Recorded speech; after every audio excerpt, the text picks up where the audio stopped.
Jean-Michel Lamazerolle, RCF Charente. Bonsoir à toutes et à tous, bienvenue dans notre émission Les Cahiers d'Espérance avec 2 minutes de retard. Je vous prie de bien vouloir nous en excuser, et ce en direct et en public. Et comme vient de vous l'annoncer sans doute Denis Charbonnier, nous sommes depuis l'auditorium de la Salamandre, au cœur de Cognac. Merci à la municipalité de nous accueillir pour ce 5e débat qui clôture notre parcours à l'écoute des 5 doyennés de Charente. Merci au doyen, le père Pierre-Marie Robert, d'avoir mis en place celui de ce soir pour le doyenné Ouest-Charente, avec les pères Franck Certain, Frédéric Volo, Jean-François Mondy et le père Henri Révéro, sans oublier toutes les personnes religieuses, laïques ou de la société civile pour leur participation active à cette initiative d'RCF Charente et du diocèse d'Angoulême à l'occasion de cette grande concertation débat autour des questions des évêques sur notre société, ouvrant la porte au dialogue et, où nous le souhaitons, à l'espérance. Comme les autres mercredis, nous allons répondre avec nos débatteurs aux 5 questions posées par l'épiscopat, et ce jusqu'à 20h. Nous consacrerons ensuite la dernière demi-heure de notre émission aux contributions du public ici présent. Pour débattre ce soir, j'ai le plaisir d'accueillir derrière nos micros d'RCF Charente Monsieur Alain Marcombe, salarié dans le domaine viticole et habitant Châteauneuf, Monsieur Michel Adam, créateur d'entreprises sociales et écologiques, habitant Cherves-Richemont et très impliqué sur Cognac, Madame Christelle Gombaud, juriste d'association d'aide aux victimes, habitant Château-Bernard, Monsieur Thierry Chicotte-Navas, entrepreneur et membre des entrepreneurs et dirigeants chrétiens, habitant à Pérignac, et Monsieur Pierre Salé, pharmacien, habitant à Cognac. Alors, bienvenue à vous toutes et vous tous. Et donc, nous allons commencer par la première question que nous posent les évêques. Quelles sont, selon vous, en essayant de les hiérarchiser, les causes principales du malaise actuel et les formes violentes qu'il a prises? Alors, du coup, qui est-ce qui souhaite prendre la parole en premier? Monsieur Salé, allez-y. Dans le livre de Monseigneur d'Agens, Aujourd'hui l'Évangile, j'ai relevé cette réflexion de Marcel Gauchet, historien et philosophe. L'État doit permettre aux institutions religieuses de participer aux délibérations collectives au sujet des valeurs et des choix qui concernent l'ensemble de la société. Il souhaite l'avènement d'un très joli mot, d'un civisme chrétien. Nous étions en 2009, et bien 10 ans après, c'est aussi ce civisme chrétien qui nous réunit pour débattre du malaise actuel. Alors, quelles en sont les causes? J'en vois 3. Une fracture sociale, avec un fort sentiment d'injustice sociale et fiscale. On a des patrons qui gagnent jusqu'à 1000 fois le SMIC. SMIC avec lequel beaucoup de Français ont du mal à vivre, car ils ont droit à très peu d'aides sociales, quand d'autres profitent abusivement de ces aides sans travailler. À côté de cela, la classe moyenne a un sentiment d'injustice fiscale, trop d'impôts, trop de taxes et pas assez de pouvoir d'achat. À côté de la fracture sociale, je vois une fracture politique. Les avantages et les privilèges de certains politiques exaspèrent. Les Français n'ont plus confiance en eux. Ils ont perdu en légitimité et en autorité.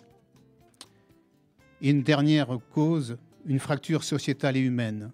Nous sommes dans l'immédiateté, dans ce qu'on appelle, ce que j'aime pas du tout, le tout de suite. Le numérique creuse le fossé entre les générations. La quête de sens recherchée avec les réseaux sociaux conduit à une perte de sens, une perte de valeur. Et puis, j'oublie pas la cellule familiale, qui est le berceau de l'amour et de la vérité, comme disait Jean-Paul II dans sa lettre aux familles. Eh bien, cette cellule familiale, elle est souvent fragilisée par les divorces, les familles monoparentales, et entraîne un manque de repères pour nos enfants. Vous savez, quand on est en perte de repères, en perte de confiance, il y a une très jolie expression qui dit « il faut remettre l'église au milieu du village ». Eh bien, moi, je dis qu'il faut remettre l'homme, l'humain, au centre de la réflexion du global. Quant aux formes de violence, je dirais seulement juste ceci. Ce soir, j'ai une pensée pour les victimes d'actes antisémites et aussi pour les paroissiens et les prêtres qui ont vu leur église profanée. Il n'y a pas de mots. C'est tout simplement intolérable. Voilà. Bien, merci de cet éclairage qui est le vôtre, évidemment, et puis qui nous emmène à parler de la famille, à parler de l'Église et à parler des graves événements qui se passent en ce moment même chez nous en France. Merci beaucoup, Monsieur Pierre Salé. Peut-être maintenant, vais-je passer la parole à Monsieur Alain Marcombe. Oui. Bien, écoutez, voilà, le prix des carburants, c'est ce qui est ressorti très rapidement lorsque l'on regardait ces informations et qu'on essayait de suivre cette actualité, la CSG sur les retraites, donc le pouvoir d'achat. Cependant, les réseaux sociaux permettent très rapidement de mettre en place ce mouvement. Ça va très vite. D'ailleurs, si on prend les dernières élections présidentielles, les réseaux sociaux ont aussi permis donc à ce gouvernement de mener campagne. Voilà. Cette violence, elle est inacceptable. Et plus particulièrement quand elle est dirigée vers les forces de l'ordre, qui sont parfois de moins en moins nombreux à assurer cette mission. On leur demande beaucoup. Vraiment, on ne peut pas. C'est inacceptable. Bien. Donc ça, tout va vite. Les réseaux sociaux favorisent cette rapidité dans le bon sens parfois, et puis dans du négatif. En tout cas, c'est votre éclairage un peu à tous les deux, Pierre Salé et Alain Marcombe. Maintenant, je vais passer la parole peut-être à Christelle, qui est à ma gauche. Voilà, si vous voulez bien nous donner votre éclairage sur cette première question, sur les causes. Merci. Les causes, c'est toujours très compliqué. Moi, je ne sais pas faire de la hiérarchisation.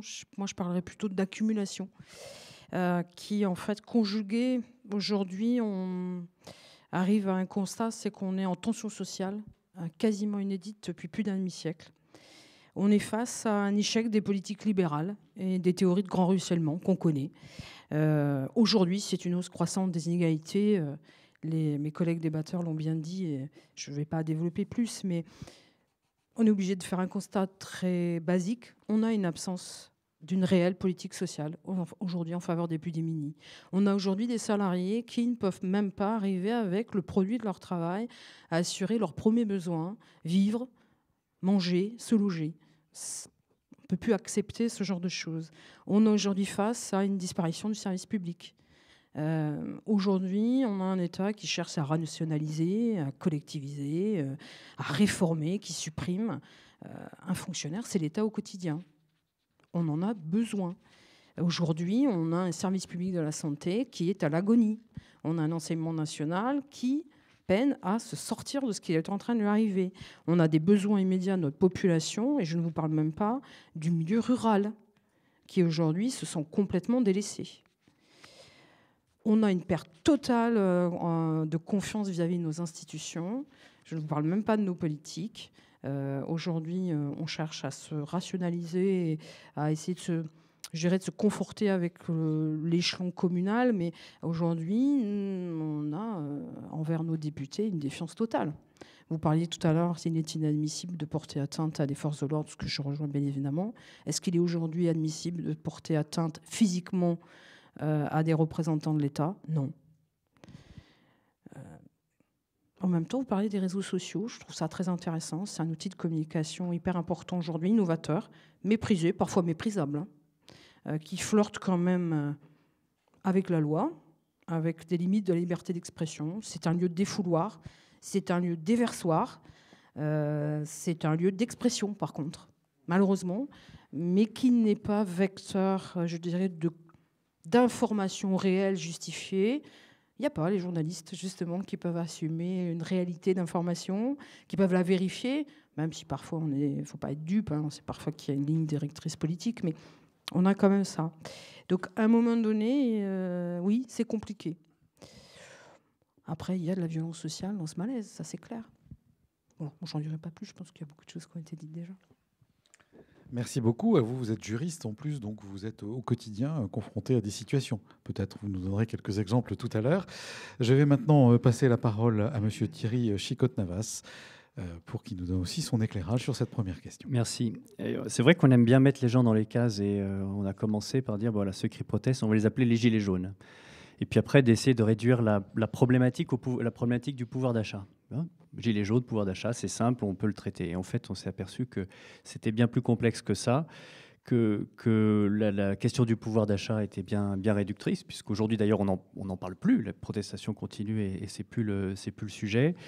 Et puis, on a entendu, personnellement, puis en partageant avec des amis, des témoignages de personnes qui sont de toute conviction politique et de tout milieu social, et toute catégorie socio-professionnelle. Donc, le gilet jaune n'existe pas. Ça traverse l'ensemble de la société. Et ce que j'en lis, c'est qu'il y a peut-être effectivement, on en a parlé tout à l'heure, de manque de repères, peut-être un manque de sentiment d'appartenance, qui finalement, autour des ronds-points, s'est recréé, et de cette recherche d'enracinement dans quelque chose qui a du sens. Une autre lecture que j'en fais, c'est aussi c'est un héritage, c'est pas depuis les 18 mois que ça se passe, c'est qu'après des années et des années où on s'est engagé dans des décisions et des actions autour de l'intérêt général, on en a oublié le bien commun, et quand on travaille sur l'intérêt général, il y a toujours, on laisse le moins de personnes possible, mais on laisse des personnes. Et sur la durée, ces personnes, elles ont accumulé effectivement des frustrations et des souffrances, et qu'on est bien en peine auxquelles on est bien en peine de répondre. Et pour terminer, je dirais que j'essaye aussi d'avoir une posture d'accueillir le malaise tel qu'il est, sans trop de juger et d'interpréter, pour éviter évidemment pour être justement dans cette posture d'écoute. Et c'est pas moi qui vais résoudre les problèmes. On a des choses qu'on peut faire à notre niveau, on va sans doute en parler tout à l'heure. Mais voilà, comment on accueille ce malaise, et déjà de l'accueillir, c'est peut-être un pas pour rencontrer l'autre. Merci de cet éclairage et puis de cette notion d'accueil, même si les choses sont négatives, en tout cas les poser, et nous en parlerons après pour aller vers peut-être des solutions, en tout cas des propositions. Et maintenant, je voudrais laisser le dernier mot pour cette première question à Monsieur Michel Adam. Merci. Alors moi, je vais pointer, parmi l'ensemble des causes, elles sont nombreuses, j'en ai pointé 2 que j'appelle des causes profondes et structurelles, et 3 qui sont pour moi des causes déclencheuses. Je laisse de côté les questions de la violence qui sont très complexes et sur laquelle, dans l'histoire, il n'y a jamais eu de mouvements sociaux sans violence, même si elle est tout à fait regrettable. Donc, cause profonde, la première, selon moi, c'est la verticalité beaucoup trop forte de la Ve République, qui est jacobine, centralisatrice, technocratique. La 4e l'était déjà pas mal, mais la 5e l'a renforcée. Et notamment, un exemple, le poids des hauts fonctionnaires, notamment de Bercy, dont les salaires continuent d'être totalement inconnus, primes comprises. Bien. Deuxième cause que vous avez évoquée, qui est une cause profonde et structurelle, parce que ça ne va pas changer du jour au lendemain, c'est l'essor de la communication horizontale par le net avec les réseaux sociaux, mais aussi derrière le poids du numérique qui est en train de grignoter un peu partout, sans qu'on se pose vraiment la question de « avons-nous besoin de ceci, avons-nous besoin de cela ?» Et j'ai participé depuis 40 ans à l'implantation de la micro-informatique à Cognac il y a très longtemps. Voilà. Donc je sais qu'évidemment, il est grand temps de réfléchir aux impacts et de ne pas forcément tout prendre. Dans les causes que j'appelle déclencheuses, j'en vois au moins 3. Celle que je suis obligé d'appeler l'amateurisme de notre président, pour lequel j'ai voté, je le dis, dans l'usage du concept à la fois délicat et qui m'a fait rêver, le « en même temps ». Je pense qu'on a dû être nombreux ici à dire le « en même temps », ça serait pas mal, si on prenait des bonnes choses d'un côté et des bonnes choses de l'autre. Cette pensée complexe, séduisante, durant la campagne, qui est une pensée égalisatrice, on pense à la balance de la justice, elle a été malheureusement très vite piétinée en actes dès le mois de juillet par le cadeau immobilier immédiat de l'ISF. Deuxième, l'oubli. L'oubli, je pense, je ne suis pas Macron, je ne sais pas suffisamment, mais j'appellerais ça un oubli du poids très fort des symboles chez les Français. On est un peuple pour lequel les symboles ont beaucoup, beaucoup d'importance. On a transporté dans le monde entier notre devise, etc., etc. Du coup, troisième et dernière cause déclencheuse pour moi, c'est l'ignorance délibérée ou négligente des corps intermédiaires. Je pense même à un certain mépris, le mot est peut-être fort, mais des corps intermédiaires qui, dans ce pays, sont à la fois un ciment et aussi, je veux bien le reconnaître, une certaine inertie stabilisatrice de la nation française. La nation française qui est multiple en ses différentes régions avec leurs spécificités. Je vais donner 2 exemples et j'aurai fini. Le monde associatif, dans lequel je suis très impliqué depuis longtemps. J'ai eu le plaisir d'être à Matignon, avec Jospin, 40 ministres, et puis 30 ministres, et puis 3000 présidents de toute l'association de France, dans lequel l'État a signé avec nous, avec vous, tous ceux qui ont les associations, une charte, tenez-vous bien, des engagements réciproques. Voilà. Donc, c'était Jospin 2001. Et à peine arrivé, on supprime les contrats aidés, ou une grande partie des contrats aidés, mettant en grande difficulté les centres sociaux, les associations sociales. Bon. Deuxième exemple, le dessaisissement des régions sur l'apprentissage. Ce matin, Rousset, dans Sud-Ouest, disait que c'était une catastrophe. Ils étaient tout à fait compétents pour le faire. On a voulu faire plaisir au MEDEF. C'est un mauvais choix. Eh bien, écoutez, merci de votre éclairage à vous également, et où on sent bien le poids des exemples et puis tout votre vécu associatif. Donc, merci vraiment. Maintenant, deuxième question. Qu'est-ce qui pourrait permettre aux citoyens de notre démocratie de se sentir davantage partie prenante des décisions politiques? Alors, Monsieur Pierre Sallet. Oui, mais moi, je poserais peut-être la question dans l'autre sens. Qu'est-ce qui pourrait permettre aux politiques de se sentir partie prenante des décisions citoyennes? Alors, effectivement, vous me brassez la question, là. Oui. Vous nous mettez la tête à l'envers. Oui. Mais c'est votre opinion. C'est Allez-y. mon opinion, mais je vais la justifier peut-être. Parce qu'en parcourant Internet, parce que moi aussi, je vais sur Internet, pas sur les réseaux sociaux, mais sur Internet, je suis tombé sur un article du journal La Croix, en date du 8 novembre 2017, qui est intitulé « L'idée d'une chambre citoyenne progresse ». Je cite en résumant, je vais être très court. Devant le Congrès, M. Macron évoquait la transformation du Conseil économique, social et environnemental en une chambre citoyenne, forum de notre République, appelé à devenir le carrefour des consultations publiques. Cette assemblée citoyenne prendrait en considération l'impact des lois sur le long terme, en particulier sur l'environnement, et aurait pour mission de mettre à l'ordre du jour les propositions citoyennes.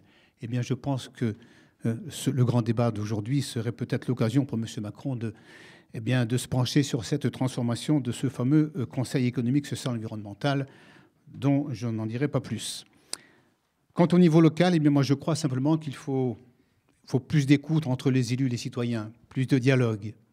Il faut que les élus locaux jouent leur rôle de courroie de transmission entre les acteurs du terrain et la représentation nationale. Je sais que ce n'est pas facile, je sais ce que c'est, j'ai été élu. Il faudrait peut-être aussi, au niveau local, créer des assemblées citoyennes qui formuleraient des propositions concrètes pour améliorer la vie quotidienne des Français et sur des thèmes bien précis. Et puis aussi en associant les jeunes, parce que les jeunes ont une source de créativité énorme, il faudrait aussi les associer au débat. Voilà, moi, ce que j'aurais à dire sur cette deuxième question. Merci, Monsieur Pierre Sallet. Cette proposition d'initiative citoyenne a déjà été citée dans d'autres débats, hein, même avant un conseil municipal, un pré-conseil municipal pour prendre des idées, pour travailler au niveau du conseil municipal. C'était la semaine dernière, notamment à Roumazières, dans le diocèse, dans le doyenné Est-Charente. Alors, merci, Monsieur Alain Marcombe. Pour cette deuxième question, je vais être très court. La reconnaissance et la comptabilisation du vote blanc. Voilà, mais ça c'est court et c'est dit. Voilà. Merci beaucoup. Et vous, là non plus, vous n'êtes pas le seul à dire cela. Alors maintenant, Madame Christelle Combeau. C'est peut-être un peu d'érudite, mais en tout cas, il faut avoir plus de démocratie. Alors ça peut faire sourire quand on dit ça, mais il va falloir trouver le moyen que nos citoyens aient encore plus accès à la démocratie. Aujourd'hui, on a une fracture, vous l'avez très bien dit. Il y a une fracture entre nos citoyens, nos élus de proximité, entre les élus de proximité et ceux d'en haut, je vais les appeler comme ça. Il faut que la base puisse reprendre toute son ampleur et toute son importance. Alors, il ne faut pas que les élus locaux se comportent comme des élus nationaux, mais il faut que nos citoyens, il faut qu'on aille au-devant des citoyens, il faut multiplier les débats, il faut multiplier les échanges. À un moment donné, il ne faut pas hésiter à ce qu'on se fasse taper sur l'épaule quand on est un élu en disant « Attendez, là, vous êtes en train de vous tromper, ce que vous faites, c'est n'importe quoi ». Mais à un moment donné, on sent cette fracture. Parfois, on nous dit « Mais c'est une France à deux vitesses ». On ne peut pas supporter d'entendre ça. Quand on est élu de la République, vous l'avez été, je ne vais pas vous mentir, je le suis aussi. À un moment donné, on ne peut pas. On est là pour aider les gens et on est là pour faire remonter des choses. Aujourd'hui, on n'a pas l'impression qu'on fait remonter, on a plutôt l'impression que ça nous arrive d'en haut et que ça nous est imposé. Donc il va falloir se poser des bonnes questions. Oui, le vote blanc, la reconnaissance du vote blanc, c'est aussi une expression citoyenne. Il va falloir l'entendre. Il va falloir sans doute penser peut-être que la Ve République arrive à son terme. Il va falloir la revoir. Où est notre modèle social issu de notre après-guerre ? On ne l'a plus. Il va falloir se poser la question du statut de nos parlementaires actuels. Est-ce que le peuple peut les révoquer ou pas ? Enfin, il y a des questions qui sont aujourd'hui à se poser.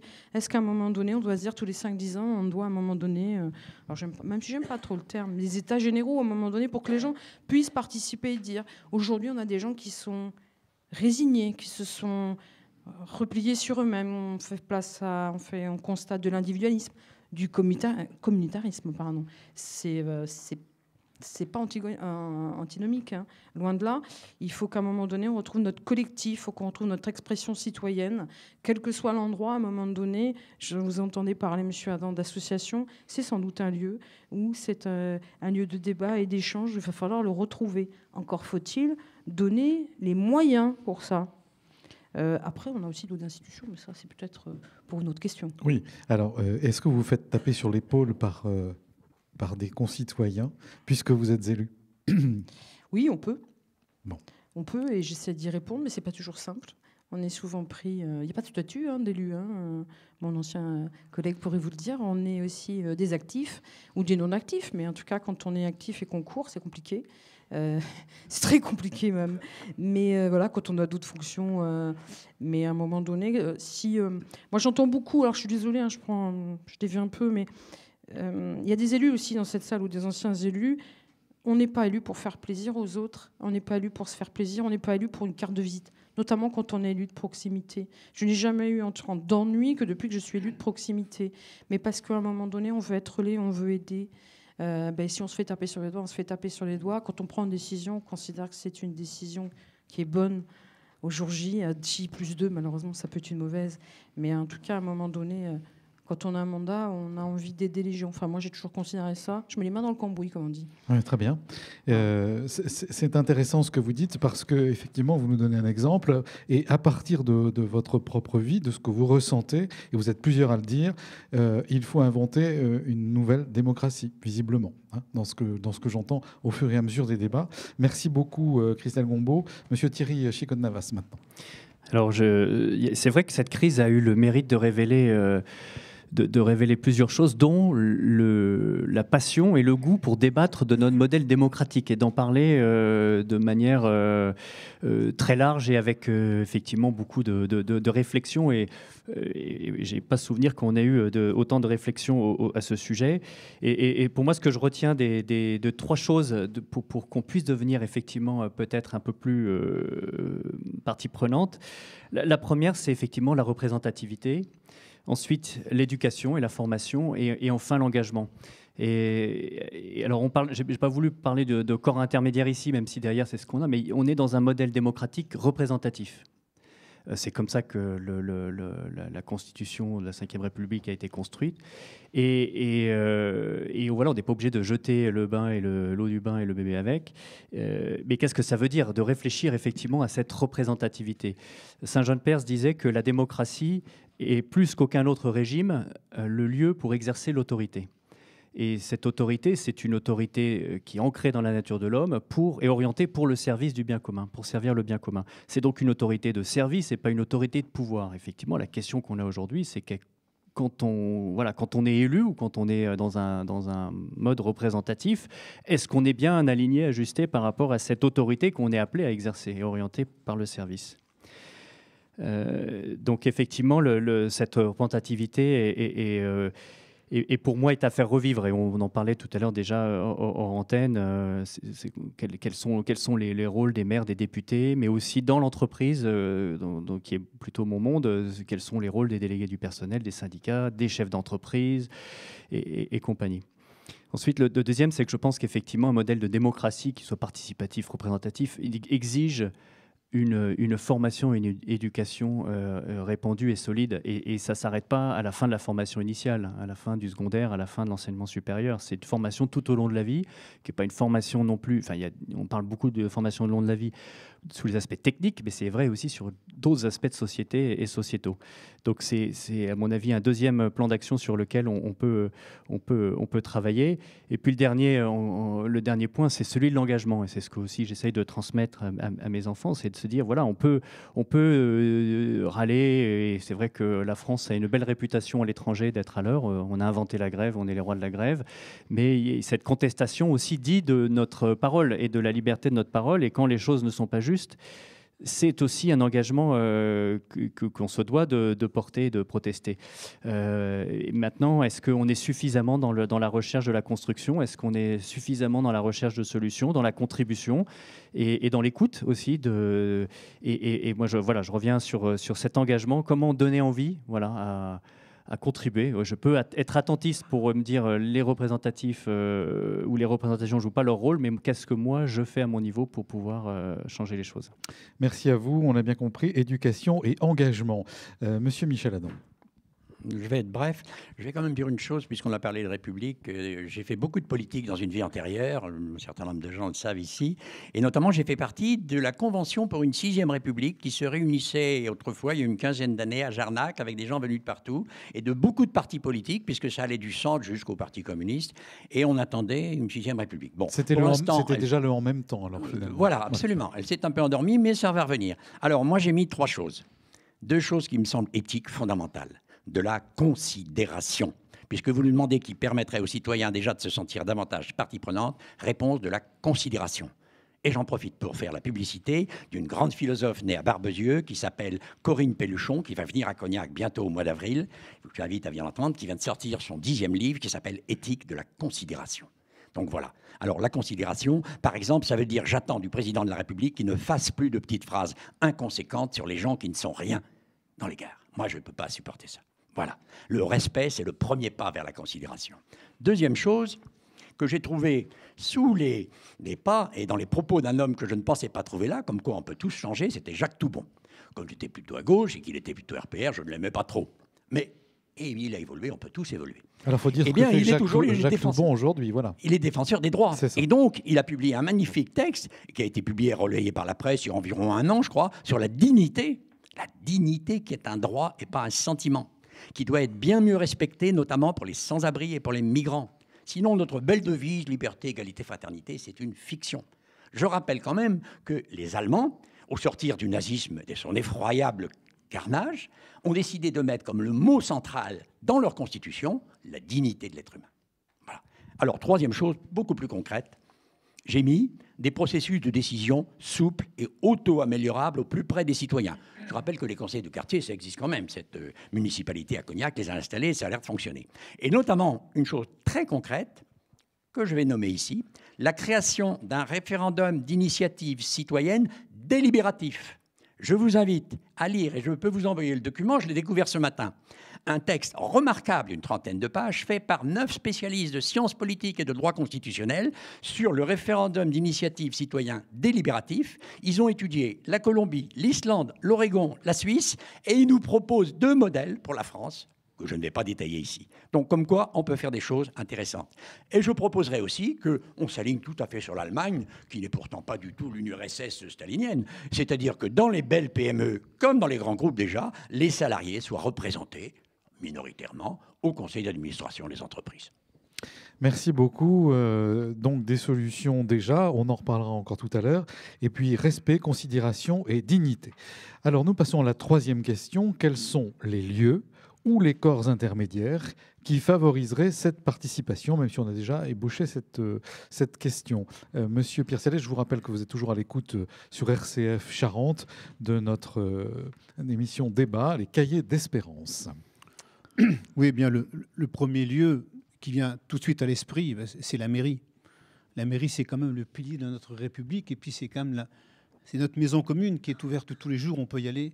Donc c'est d'abord la mairie. Alors, en ce qui concerne les corps intermédiaires, les partis politiques, les syndicats ou les chambres consulaires, ils sont normalement, ce sont déjà des forces de proposition, mais j'ai l'impression que nos élus ne les écoutent pas beaucoup. Vous parliez tout à l'heure, Monsieur Adam, de verticalité, et malheureusement, les corps intermédiaires ne sont pas très écoutés. Et puis, il y a d'autres lieux, qui favorisent cette participation. J'y vois bien évidemment les associations, quelles qu'elles soient, associations caritatives, associations, j'en passe. J'ai fait 25 ans d'associations. Les lieux de travail, la famille, les comités de quartier et l'Église aussi. Bien évidemment, sans faire de prosélytisme, bien entendu. Je parlais tout à l'heure de civisme chrétien et je pense que l'Église est aussi un formidable lieu d'écoute, d'échange et de fraternité. Voilà. Ça fait partie de sa mission, effectivement. Absolument. Merci de le rappeler, Pierre Salé. Maintenant, Monsieur Alain Marcombe. Les associations. C'est vrai qu'en France, on ne manque pas d'associations et c'est important. La famille, évidemment. Et je dirais l'Église. Et je vous invite particulièrement, et j'invite plus particulièrement, dans cette citation, l'économie au service de l'homme, en faisant référence, donc sur le plan de la constitution pastorale de l'Église, dans le monde de ce temps, Gaudium et Spes, que l'on retrouve, et que je vous invite éventuellement, si vous le voulez bien, dans Vatican II, le numéro 64 et 65. Et plus particulièrement le numéro 65, je le cite en partie. Le développement doit demeurer sous le contrôle de l'homme. Il ne doit pas être abandonné à la discrétion d'un petit nombre d'hommes ou de groupes jouissant d'une trop grande puissance économique et à découvrir. Merci pour cet éclairage. Et à partir de Gaudium et Spes, qui nous ramène à Vatican II et qui remet du coup l'Église au centre du village. Alors maintenant, je passe la parole à Christelle Gombeau. En fait, il ne s'agit pas de faire une redite par rapport à ce qu'il vient de dire, mais je serais je serais tentée d'être un peu pessimiste parce que j'aurais répondu la même chose. Mais ça veut dire que ces organes-là, ils existent déjà. Donc ils ont failli. Il y a un échec. Il faut leur donner les moyens de fonctionner. Donc oui, il y a la commune, il y a aussi les syndicats, il y a les associations. Elles sont toutes là à des échelles différentes. Pourquoi aujourd'hui on a un constat d'échec ? Pourquoi elles sont en échec ? Est-ce que l'État doit les relancer en leur donnant plus de moyens ? Alors que ce soit des moyens financiers, mais aussi des moyens d'animation. On parlait de contrats aidés tout à l'heure, bien évidemment. Mais voilà, l'Assemblée nationale, c'est pas une simple chambre d'enregistrement. À un moment donné, c'est un corps qui doit nous amener des lois, qui doit nous permettre à un moment donné d'exister. C'est plus le cas. Une mairie, elle est soumise à des transformations législatives, la loi NOTRe, merci beaucoup. Voilà. Vous parliez tout à l'heure des CESE. Le CESE, il doit récupérer sa place essentielle. Donc, à un moment donné, c'est ça qui m'ennuie le plus, c'est que ces organes-là, ils existent, ces corps intermédiaires existent, les lieux, ils existent déjà. Aujourd'hui, nous sommes en 2019, il y a un constat d'échec. Donc il faut relancer, on est en train de dire, elles existent, comment peut-on les faire ? Relancer ça pour qu'elles reprennent toute leur vie et toute leur à part entière d'être acteurs et actrices de cette citoyenneté participative au plus proche de chacun et qu'à un moment donné, ceux qui sont au-dessus et qui nous gouvernent puissent nous entendre. Relancer, réinventer, sans doute. Réinventer. Si vous dites que ça a failli, elles existent toujours, donc c'est sans doute qu'elles sont Il est peut-être facile de faire taire quelqu'un en lui coupant des moyens financiers et en ne lui donnant plus les moyens de s'exprimer. Les réformes actuelles sur le syndicalisme, vous parliez de représentation, on est en train de diminuer cette représentation-là. Après, tout corps intermédiaire qui va être rassembleur de personnes sera de toute façon vecteur et foyer de nouvelles idées. Très bien, merci Christelle Gombeau. Monsieur Thierry Chicotte-Navas. Alors c'est vrai que les lieux sont multiples et comme on l'a déjà dit, ils ne sont pas nécessairement publics. Et je dirais, partout là où on retrouve de la mixité sociale, même s'il n'y a pas une entité ou une organisation, ce sont des lieux de participation et quelque part, on pourrait dire que c'est un corps intermédiaire. Moi, ça m'a fait plaisir d'entendre aussi que la famille a été considérée par d'autres comme un lieu. C'est vrai qu'on n'en parle peut-être pas assez, parce que c'est effectivement comme noyau de la société, la famille reste le premier lieu. On peut aussi parler de politique, on peut aussi débattre avec son conjoint, ses parents, ses enfants, ses cousins, et souvent les soirées sont animées. Effectivement, l'école, le travail sont des lieux où il y a de la mixité, et donc sont des lieux dans lesquels on peut faire exister cette participation et cette représentation. Alors pour répondre à ce que vous disiez à l'instant sur le constat d'échec, je pense qu'on est d'accord, mais il y a aussi quand même, aujourd'hui notamment, on repose pas mal la question du Sénat. Je ne sais pas si c'est une bonne question, mais en tout cas, on remet en cause certains organes existants. Puis, moi, il y a un acteur qu'on n'entend presque jamais, c'est l'entreprise. Et je trouve qu'aujourd'hui, alors quand il faut donner une prime de fin d'année de manière exceptionnelle, là on entend parler d'entreprise, mais on ne se pose pas la question de finalement quel est le rôle de l'entreprise dans la société. Et bon, moi je suis entrepreneur, donc je considère que c'est un rôle capital pour la construction de la société. Et aujourd'hui, ça m'aide aussi à comprendre comment je le transforme encore intermédiaire à son niveau. Mais effectivement,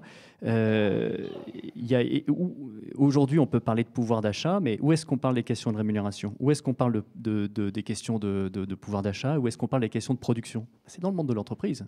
Donc, effectivement, c'est peut-être aussi à nous, dirigeants et puis représentants du personnel ou employés, de porter ce message en disant, voilà, d'abord, on a cette question de la raison d'être en ce moment qui est débattue au sein de la loi Pacte, la raison d'être des entreprises, qui porte bien qui essaye effectivement de matérialiser ou de formaliser quel sens on va donner à ce que réalise et ce que produit l'entreprise.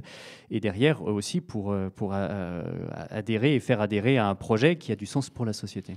Ben, vous qui faites partie des entrepreneurs et dirigeants chrétiens, il y a des nouveaux modes de management dont vous discutez d'ailleurs pour la vie de demain dans l'entreprise. Absolument. Et d'ailleurs, je voulais rebondir sur ce que M. Marcon m'avait dit en citant Gaudium Spes, mais il y a un trésor dans l'Église, qui s'appelle la doctrine sociale de l'Église, qu'on appelle la pensée sociale chrétienne, puisque les entrepreneurs dirigeants chrétiens, c'est un mouvement œcuménique. Il y a des vrais outils ou des vraies façons de voir comment un modèle de société peut fonctionner dans la participation, comment servir le bien commun très concrètement ou dans la subsidiarité. Merci à vous, Monsieur Michel Adam. Bien, alors avant de répondre de façon très très brève, j'en profite pour dire que je soulèverai tout à l'heure un débat que je jette aussi pour la salle, c'est quand vous dites qu'il faut remettre l'homme au centre. Moi je pense que non. C'est fini. Il ne faut pas mettre l'homme au centre. Si vous lisez attentivement Laudato Si, et je l'ai beaucoup étudié, ce n'est pas l'homme qu'il faut mettre au centre. C'est l'homme dans son rapport à la création, pour parler comme le pape. Moi, je dirais à la nature, mais nous sommes d'accord. C'est donc notre relation avec les autres êtres vivants et notre sol qui est en train de foutre le camp qu'il faut mettre au centre, et pas uniquement l'homme. Je ferme la parenthèse, mais on pourra en débattre. Non, mais c'est intéressant que vous passions de Vatican II à Laudato Si, le pape François. Donc, il y a une certaine évolution. C'est un texte extraordinaire. Voilà. Alors, j'ai simplement écrit, pour avoir travaillé au service de l'État aussi dans les débuts de ma carrière, l'État parisien, entre guillemets, ne doit plus décider de tout. Les légitimités sont multiples. Et il serait bien que l'État s'empare d'un principe de légitimité plurielle. Par exemple, en rendant aux communes la taxe d'habitation, dont on ne comprend pas pourquoi on l'a leur enlevé. Premièrement. Deuxième exemple, et je m'arrêterai là, je fais suite au débat qui a eu lieu hier avec Sandra Marceau et je pense à la proposition de Christophe qui est là. Pourquoi pas installer, c'est très facile, plutôt qu'un vote indirect pour les communautés de communes et d'agglos qui sont loin, sans parler des métropoles, on ne sait plus qui est là-bas, on connaît nos élus de base mais ils ont moins de pouvoir. Tout simplement, le jour des municipales, on voterait pour la liste de sa commune et pour la liste de la communauté d'agglos ou de Comcom ou de la métropole. Voilà, on aurait des élus directs dans les deux niveaux, comme on le fait pour la région et pour la commune. Donc, il est grand temps d'y passer et d'arrêter avec ce système de double délégation. Très bien, merci beaucoup encore une fois de cet éclairage. Donc, quatrième question, quel bien commun, entre guillemets, recherché ensemble pourrait fédérer nos concitoyens et les tourner vers l'avenir? Monsieur Pierre Salé. Nous avons à entendre les questions communes de notre société et en particulier celles-ci que j'entends souvent lorsque je rencontre les élus locaux. Au-delà des échanges concernant l'actualité immédiate, vient ou perce cette question plus fondamentale. Que voulons-nous vraiment pour notre société, pour nos sociétés? À quoi nous référer pour penser et construire notre avenir? Comment justifier et fonder des valeurs communes? Ce n'est pas moi qui parle, c'est Monseigneur d'Agens. il aurait pu ajouter quel bien commun fédérer, rechercher ensemble. Eh bien, il faut réinventer le vivre ensemble au profit de l'individualisme, de l'égoïsme, de l'égocentrisme, en y apportant nos valeurs, des valeurs fondamentales de justice, de partage, de tolérance, d'altruisme et surtout en respectant la dignité de la personne humaine. Il faut fédérer nos concitoyens autour de ces valeurs, en maintenant du lien social avec les associations, même si elles ont manque de moyens. Les associations sont moi, je sais que j'ai fait partie du monde associatif pendant 25 ans et je sais que c'est quand même un lieu... C'est formidable quand on est dans les associations. Et puis, il faut donner du temps aux autres. J'entendais dans votre dernière émission un monsieur retraité qui disait, moi, je gagne 800 € par mois, mais je suis content, je suis heureux, même si sa femme gagne un peu plus. Mais il dit, je donne du temps aux autres, j'aide les autres. Moi, voilà une belle leçon d'altruisme et d'humilité qui est à méditer. Puis, en dehors de donner du temps aux autres, il faut aussi participer à des actions, et M. Hannan en parlera peut-être mieux que moi, à des actions pour la sauvegarde de la planète, car notre bien commun à tous, c'est bien évidemment, il n'y a pas de secret, c'est la Terre et c'est la nature. Hein. Voilà, donc notre bien commun à tous, c'est la vivre ensemble, et puis c'est la planète. Et puis, j'oublie pas non plus qu'il faut aussi peut-être regarder derrière nous et regarder notre histoire, parce qu'on a un passé, et c'est ce passé qui a fait ce que nous sommes aujourd'hui, hein, tout simplement. Merci beaucoup. On va passer maintenant la parole, après vous avoir entendu nous dire qu'il fallait réinventer le vivre ensemble et puis avoir peut-être une sobriété volontaire pour respecter davantage la planète. Je passe la parole à monsieur Alain Marcombe. Un des plus grands biens communs, notre planète, terre symbole de la création, qui nous a été confiée, que nous devons protéger et faire fructifier pour le bien de tous. Une belle raison de croire, d'espérer et d'avancer ensemble. Merci à vous. Maintenant, Madame Christelle Combeau. Je crois que le bien vivre ensemble, c'est quelque chose qu'on entend depuis des années, qu'il faut vraiment remettre, je dirais, à sa vraie valeur. On parlait tout à l'heure de respect. Oui, respect et considération de tous et de toutes, il faut avoir ça en ligne directrice. Moi, des fois, je suis nostalgique du passé. Je pense à la France des Lumières, qui nous a inspirés, qui a fait rayonner la France au-delà de toutes les frontières. Il faut qu'on revienne à un monde plus juste, plus équitable, vivable, surtout durable. Oui, il y a des enjeux environnementaux, c'est une évidence. Bon, je pense aux accords de Paris. Il faut que vraiment ça soit mis en place. Ça ne doit plus être seulement des paroles, mais aussi des actes concrets réalisés pour que tous puissent se saisir de ça. Mais oui, à un moment donné, ce bien vivre ensemble, c'est pas seulement des paroles. Faisons du concret. Mais c'est difficile.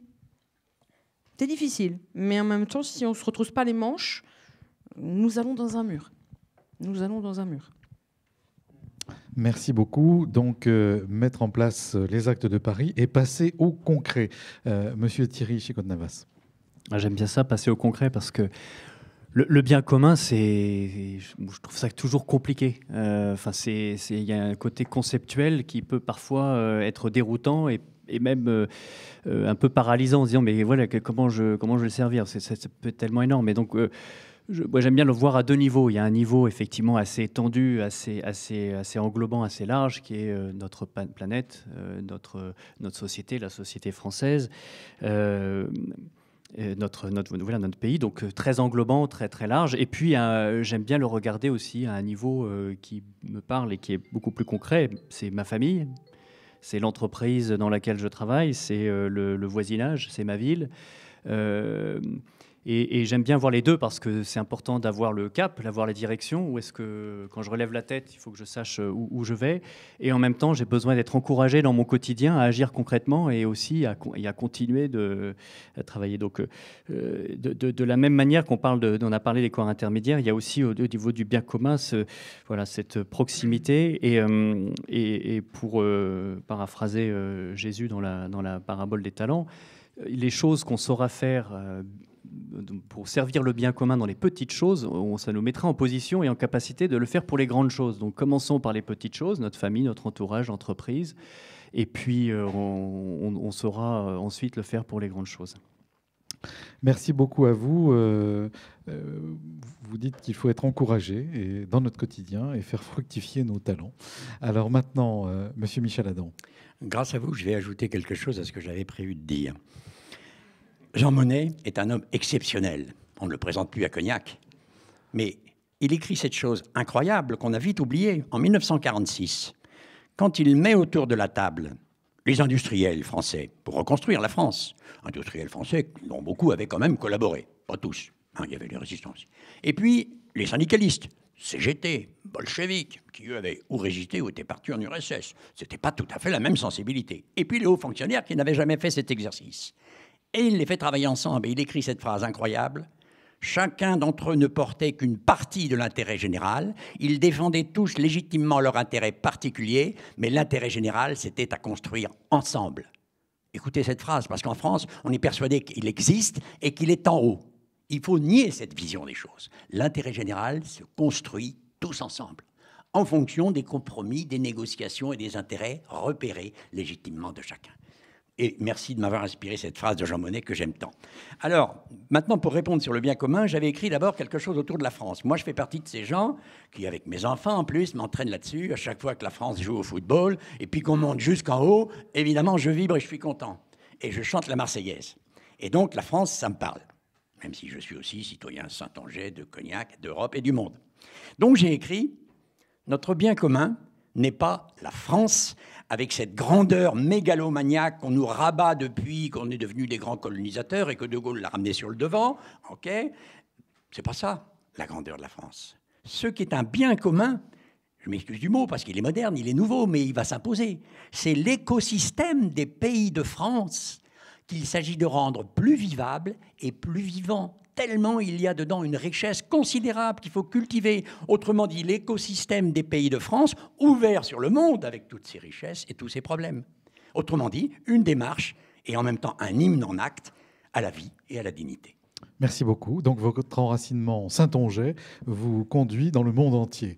Voilà, on va tous en prendre de la graine et moi le Limousin aussi. Alors, toujours sur RCF Charente dans notre débat, les cahiers d'espérance. 5e et dernière question avant de passer la parole à la salle. On s'excuse pour le petit retard, mais qui est quand même la question la plus importante puisqu'elle nous ouvre justement, on l'espère, sur cette espérance. Quelles raisons d'espérer souhaitez-vous transmettre à vos enfants et petits-enfants ? Monsieur Pierre Salé. Eh bien déjà, moi je dirais que même si c'est difficile, il faut redonner du rêve à nos enfants, mais en leur disant de se méfier de ce monde virtuel, je le dis, mais j'insiste, dans lequel ils évoluent, en particulier des réseaux sociaux qui les empêchent de rêver positivement. Moi je leur dirais une chose fondamentale, c'est que la tolérance et la solidarité sont des valeurs essentielles pour le bien vivre ensemble.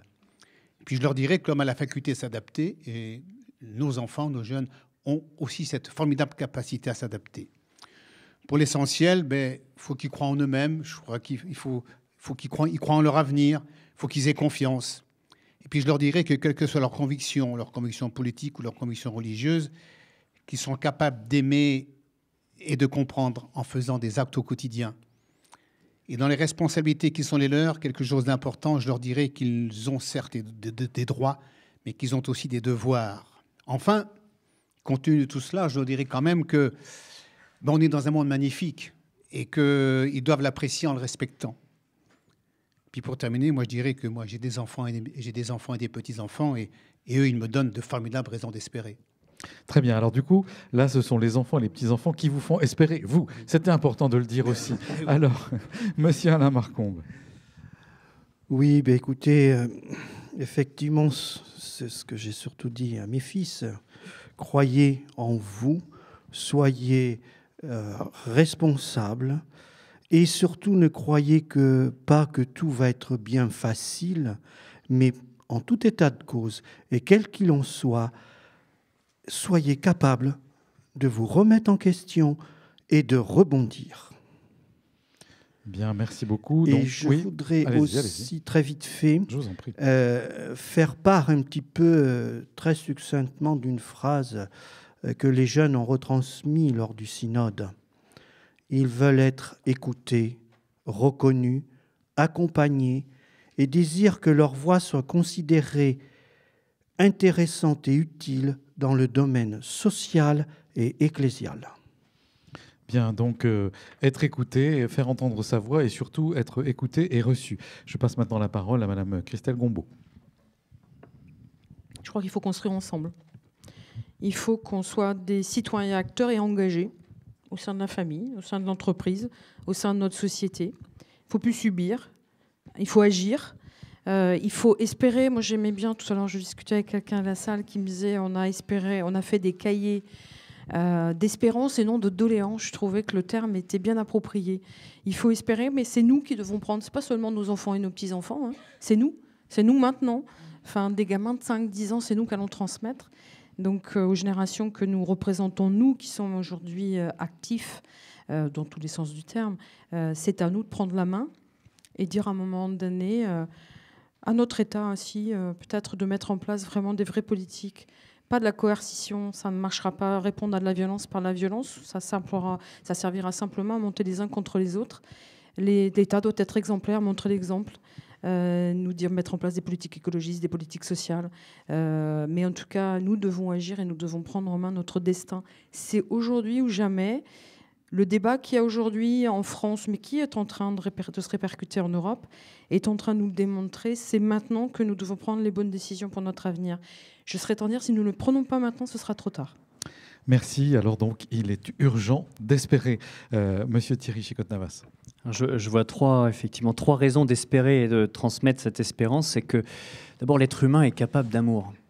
Et ce qu'on a vu sur les ronds-points, c'est une recherche et un désir de fraternité aussi. Ça s'est peut-être déclaré sur les réseaux sociaux, mais il y a eu des petites communautés qui aussi, au long des samedis, ont eu envie de se retrouver et renouer un lien qui peut-être était vacant ou fragile. Et c'est ce qui nous relie. Et ça, effectivement, c'est pour moi la première raison d'espérer. Le deuxième, c'est l'enthousiasme qu'on peut voir, l'enthousiasme qu'on a à répondre ce soir au débat, au grand débat national, les cahiers de doléances qu'il y a eu, les cahiers d'espérance. Et cet enthousiasme, comme le dit l'étymologie grecque, c'est le bouillonnement de Dieu en nous. Donc c'est porteur d'espérance. Et puis la troisième raison, c'est que nous pouvons agir. Mère Teresa, en répondant à un journaliste canadien qui lui posait la question Mère Teresa, comment on peut changer le monde ? Elle avait cette réponse, elle dit on peut faire deux choses. Me changer moi et te changer toi. Là, on est 6 autour de cette table, plus tous les auditeurs et ceux de la salle. Et donc, c'est autant de possibilités d'agir. Et cette possibilité d'agir, c'est à la fois très concret et c'est très humble. On ne va pas changer le monde demain, mais on peut agir. Et aussi, on a cette responsabilité et cet engagement, encore une fois. Puis aussi, c'est source de joie de s'engager. Merci de ces paroles de Mère Teresa. Voilà. Après Jean Monnet, Mère Teresa, Vatican II, le pape Jean-Paul II. C'est très bien d'avoir toutes ces citations parce que ce sont aussi des grands témoins et des grands actifs et à leur niveau. Je laisse maintenant la parole pour cette espérance à Michel Adam. Alors, je laisse un peu de côté les raisons, parce que pour moi, la raison n'est pas le tout du monde, même si elle est fondamentale, bien sûr. Donc, j'ai plutôt répondu à la question, qu'essayez-vous de transmettre à vos enfants et petits-enfants ? Je ne sais pas si j'ai réussi, mais ce que j'essaye de transmettre, c'est ce que j'appellerais, j'ai 2 fils et 3 petits-enfants adorables, 2 fils que j'admire beaucoup et 3 petits-enfants très jeunes. C'est plutôt la joie de vivre et d'agir avec les autres et pour les autres, avec la nature et pour la nature. Je pense, moi, que la beauté du monde est encore là en partie, qu'elle a des ressources considérables, qu'elle conduit évidemment vers l'amour, puisque la beauté est aussi spectacle que l'amour, beaucoup, même s'il n'y a pas que ça, il y a la prédation. Et du coup, que la solidarité devient une nécessité, c'est pas moi qui l'ai dit, je crois que c'est Hulot, il a dit des choses là-dessus, mais la solidarité sera notre principal facteur de conservation. Autrement dit, c'est là qu'il y a à construire, et c'est déjà en train de se faire avec toutes les initiatives un peu partout, une nouvelle culture d'un monde soutenable, vivable et fraternel. Et je vais ajouter une dernière chose qui m'a été inspirée par vos propos. Je crois qu'il est important, c'est ma position, de croire que rien n'est jamais écrit d'avance, qu'on n'a jamais fini de connaître les autres, leurs talents, leurs richesses, qu'on n'a jamais fini de se connaître et qu'on n'a jamais fini de connaître le monde. Et donc, vaste programme. Bien, ça veut dire que vous n'êtes pas pessimiste. Pas du tout. Bien. Vous savez ce que disait Jean Monnet quand on lui demandait si vous êtes optimiste ou pessimiste, et Dieu sait s'il en avait vu des horreurs. Il disait « Je ne suis pas optimiste ni pessimiste, je suis déterminé ». Bien, ça plairait à notre président Jean-Louis Ney. Alors, maintenant, vous êtes toujours sur RCF Charente dans notre débat Les Cahiers d'Espérance à la salle auditorium de la Salamandre à Cognac. Et il est temps, à 20h10, de laisser la parole à la salle et à ceux qui veulent apporter leur contribution parmi le public qui est là ce soir. Alors, Jean-Louis a un micro. Voilà, vous pouvez applaudir nos débatteurs. Ils ont bien travaillé. Je tiens à les remercier parce que c'est pas facile cet exercice où il faudrait parler que 2 minutes. Alors évidemment, on déborde toujours un peu et puis c'est passionnant. Et merci d'avoir vraiment travaillé en amont et d'avoir mis toute votre énergie, tout votre cœur, toute votre humanité. Maintenant, alors qui dans la salle serait heureux de pouvoir prendre la parole sur les ondes d'RCF en direct ce soir? Alors, je vois que Jean-Louis se déplace. Voilà, monsieur, si vous voulez bien vous lever, comme ça tout le monde vous verra. Bonsoir. Bonsoir à tous. Bonsoir. Je vais prendre la parole au nom du Conseil de développement que j'ai la chance de présider et qui est une instance citoyenne. Et je vais juste le prendre à titre d'exemple. Donc, le Conseil de développement était le Conseil de développement du pays, Ouest-Charente, depuis une bonne dizaine d'années. Et en décembre, Grand Cognac a décidé que cette association soit aussi le Conseil de développement de Grand Cognac. Ce qui veut dire qu'en termes de gestion de compétences, on sait tous que beaucoup de compétences qui étaient gérées par les communes sont maintenant gérées par la communauté d'agglomération. Et donc, on a été notamment saisi d'un dossier qui a trait sur la désertification médicale. Et lors, quand je me suis rendu au premier débat qui avait lieu à Critel-la-Magdeleine, j'ai pu entendre la souffrance exprimée par les Gilets jaunes sur la santé. Je considère que je suis une personne favorisée et que si on me demande de réfléchir, et je pense que c'est un peu le cas de toutes les personnes qui font partie du Conseil de développement sur la problématique de la santé, on va pouvoir penser qu'il y a des gens qui sont obligés de choisir entre aller chez le dentiste ou pouvoir mettre quelque chose dans l'assiette de leurs enfants. Et ce que ça m'a donné envie de faire, c'est la question que je me pose, c'est comment est-ce qu'on fait venir des personnes qui n'avaient pas forcément envie dans ces instances-là, qui sont en contact avec les élus et qui sont en train de recréer une vraie relation avec les élus et qu'on fasse que ce ne soit pas juste un public privilégié qui puisse être en relation avec les élus, mais un public beaucoup plus large. J'avoue que moi, c'est la motivation que j'ai envie de porter. Et j'ai envie de vous dire pour l'entreprise, ce qui serait super, parce que dans ce genre d'instance, on voit arriver beaucoup de personnes qui sont sensibles à l'environnement, et tant mieux. Mais c'est très difficile d'avoir des gens qui sont encore en activité. Moi, j'ai la chance d'avoir un métier qui me permet de libérer du temps, mais ce n'est pas le cas de tous. Et ce serait bien qu'on réfléchisse à ce que les gens qui sont encore en activité puissent mettre en valeur du temps pour l'associatif et ce genre d'association. Merci beaucoup à vous. Vous rejoignez d'ailleurs un peu ce que disait Christelle Gombaud tout à l'heure et d'autres membres qui ont débattu avec nous ce soir. Alors, monsieur maintenant, bonsoir. Bonjour, oui, je voudrais intervenir en tant actuel entrepreneur et ancien dirigeant d'entreprises importantes. Je pense qu'à propos des causes du malaise actuel, ce n'est pas la seule cause, mais c'est une des causes importantes pour moi et qu'on ne souligne pas assez. Ce sont les règles du jeu de notre société. On a rappelé Jean Monnet, qui était un homme remarquable à son époque, on s'est donné, nous, les Français, et nous surtout les Européens, des règles du jeu qui placent la liberté individuelle de chacun en haut de l'édifice. En France, la devise de la République est magnifique, elle dit liberté, égalité et fraternité juste après. Mais en Europe, c'est resté la liberté du consommateur et en particulier la liberté d'avoir le prix le plus bas systématiquement. La règle du jeu des entreprises, c'est donc de s'adapter à cette concurrence partout. Ça dégouline, après, excusez-moi le terme, mais c'est clairement cela, sur les rapports sociaux, sur l'argent, sur le financement et tous ces éléments-là. Et je pense qu'une grande partie du malaise, c'est qu'effectivement, on n'est pas tout à fait d'accord sur les règles du jeu et sur les conséquences, sans remettre en cause, in fine, au départ, la règle du jeu elle-même. Je verrai juste, pour être bref, le libéralisme, c'est très bien, ça a plein de vertus, ça nous a donné beaucoup de richesses, beaucoup de pouvoir d'achat, beaucoup de moyens d'existence, mais qui sont très mal répartis, on le voit bien aujourd'hui. Et rappelons-nous, le libéralisme, c'est un renard libre dans un poulailler libre. Il y a 30 ans, c'était magnifique parce qu'on n'était pas dans ce cas-là. On se dit, il y a plein d'éléments qui vont nous arriver, plein de possibles qui vont pouvoir nous satisfaire. À aujourd'hui, on voit le résultat entre les poules et le renard qui gagne. Bien, donc, si on veut avancer, remettons en cause les règles de libéralisme, y compris au niveau européen. Donc ça serait ça votre espérance pour demain? Ah oui. Bien. Alors, après cette deuxième contribution... On pourrait quand même ajouter en complément que si l'Europe est devenue ce qu'elle est, c'est largement grâce à ceux qui sont en train de partir avec le Brexit. Moi, j'ai connu un certain nombre de hauts fonctionnaires européens qui me disent le jour où les Anglais ont débarqué, non seulement les directives ont été dans le marché, alors même que Jean Monnet, 20 ans avant, ne voulait pas que l'Europe ne soit qu'un seul marché, et que Delors parlait de l'Europe sociale, mais qu'ils ont imposé cette façon de travailler, ils ont introduit des cadres et des modes de management dans l'ensemble de la Commission européenne, et qu'aujourd'hui, on paye le résultat. On est déséquilibré. D'accord. Donc c'est la faute des Anglais, finalement. Voilà. Ah.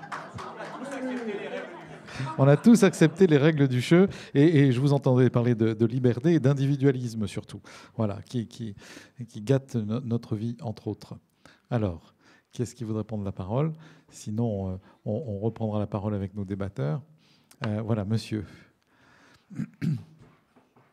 Oui, je trouve que les chrétiens, notamment les chrétiens catholiques, sont assez mal placés pour ce type de débat parce que on a parlé beaucoup de vivre ensemble, d'être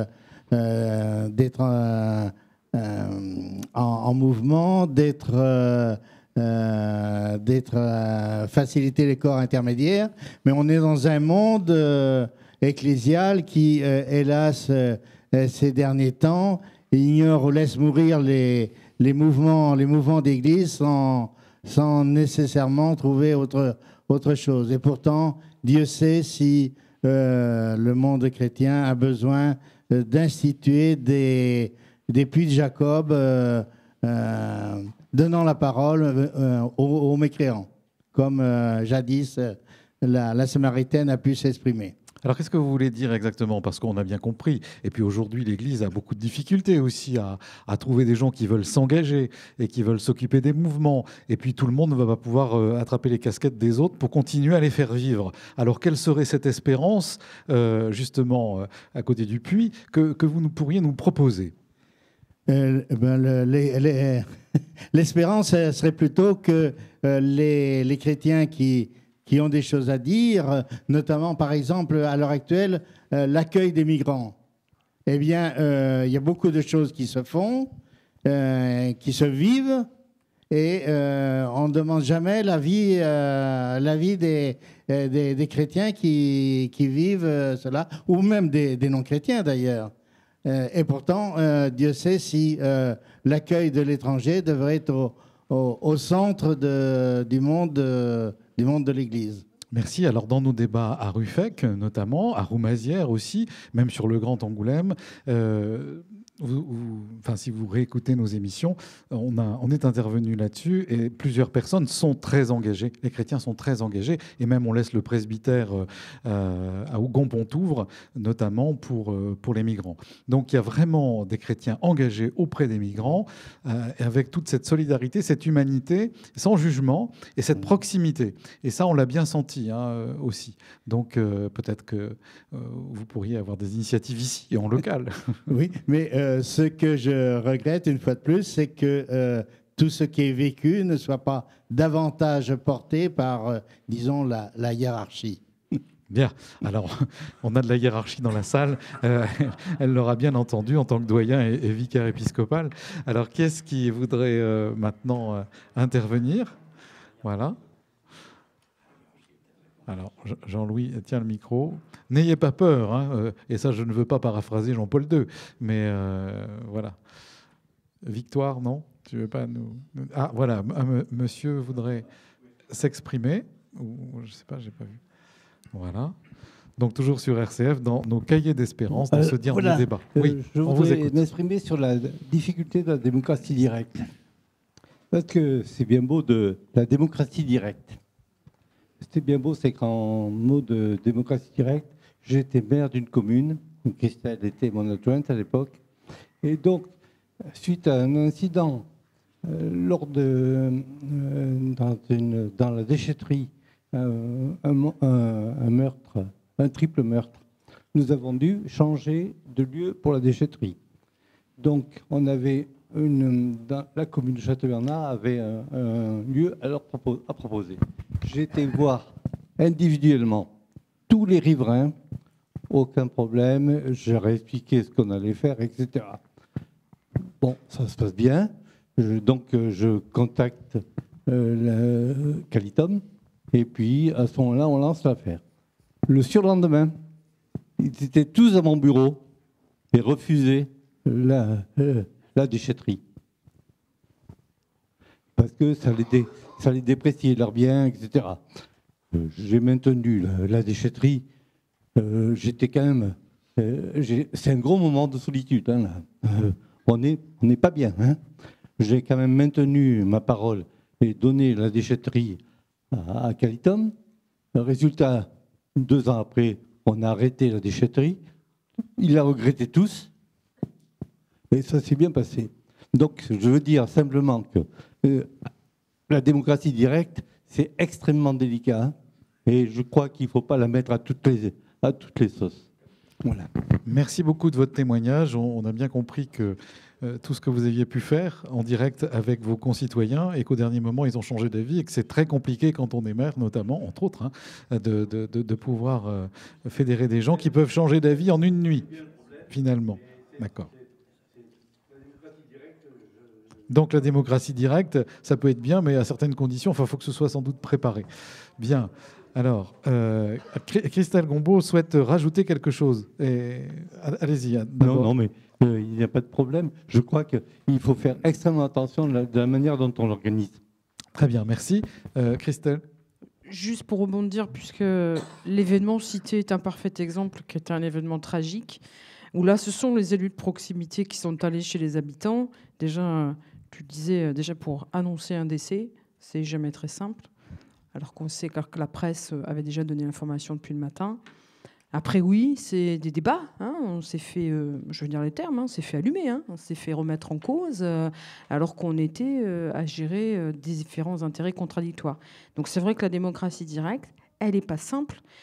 Quand on est élu de proximité, c'est pas une partie de plaisir tous les jours. Moi, ceux qui disent c'est facile, ils y vont pour les indemnités, etc. Mais venez prendre notre place quand on a, par exemple, 30 personnes qui vont nous apostropher et nous invectiver, et qui n'en ont rien à faire, qu'il y a eu un triple homicide ou quoi que ce soit, qui avaient des intérêts aussi, hein, mais des intérêts particuliers qui s'opposaient à un intérêt commun. C'est compliqué.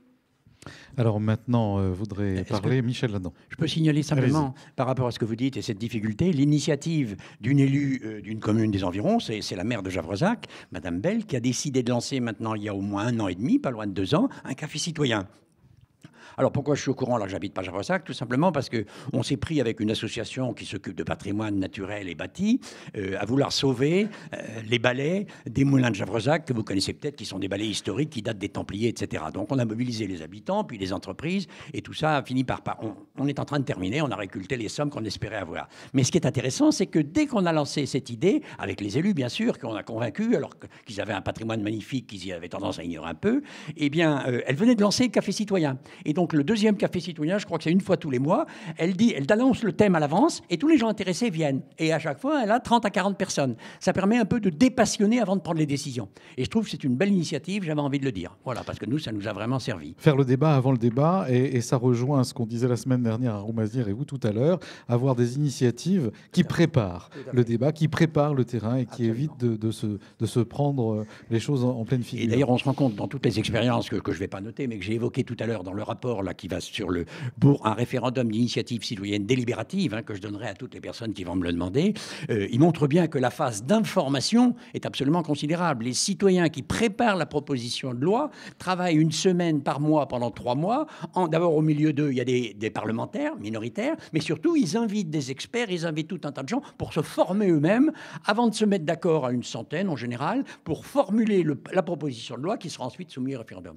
Donc la phase d'information préalable est absolument essentielle. Et pas informé par des lobbies. Pas informé par les lobbies, bien sûr.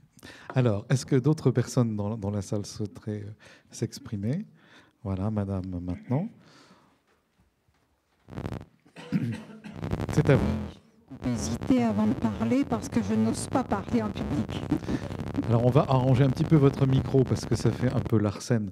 Basile Dumont, voilà, s'en occupe. Alors n'hésitez plus à parler. Vous avez eu un petit répit avec ce problème de micro. Moi, je voudrais aborder... c'est pas bon. On va essayer d'arranger ça. Venez nous rejoindre là si vous voulez. Peut-être. Ah ça y est. Non, c'est pas bon. C'est pas bon. Venez. Allez-y. Le problème de la... Non, ça ne marche pas. Je suis désolé. On va vous faire venir jusqu'à nous. C'est pas très très compliqué. Il y a du monde dans la salle, mais bon, Basile, on verra après. On va vous faire passer un micro et comme ça, vous allez pouvoir intervenir. J'espère que Michel Adam ne sera pas privé de micro s'il a envie de rajouter quelque chose. On peut l'applaudir. Voilà. Moi, je voudrais aborder le problème de la communication. Donc, je remercie RCF que j'écoute régulièrement. Merci. Mais à côté de chez vous, c'est-à-dire dans le 17. Mais vraiment, il y a des émissions de qualité, vraiment d'information, et je remercie beaucoup. Seulement, voilà, dans la communication générale des grands médias, je trouve on remet en boucle des choses très, très négatives. Et c'est regrettable pour tous les gens qui entendent ça à longueur de jour.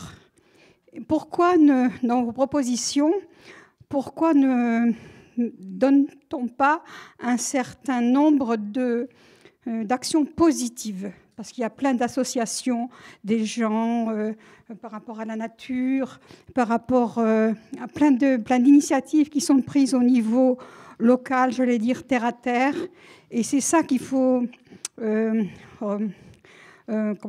transmettre. Et ces actions-là donneront envie d'en faire d'autres ou d'en faire autant. C'est un peu ce qu'on a voulu dans ces cahiers d'espérance, et pas cahiers de doléances, c'est-à-dire dire qu'est-ce qui pourrait nous permettre d'espérer quand on a posé les choses, dire ce qui ne va pas, mais qu'est-ce qu'on peut faire pour demain. Oui, voilà. Mais justement, le témoignage de choses positives peuvent encourager d'autres personnes à être positives à leur tour. Bien, le positif pour viraliser, comme on dit sur les réseaux sociaux, même si tout le monde n'aime pas ça. Bravo. Bien.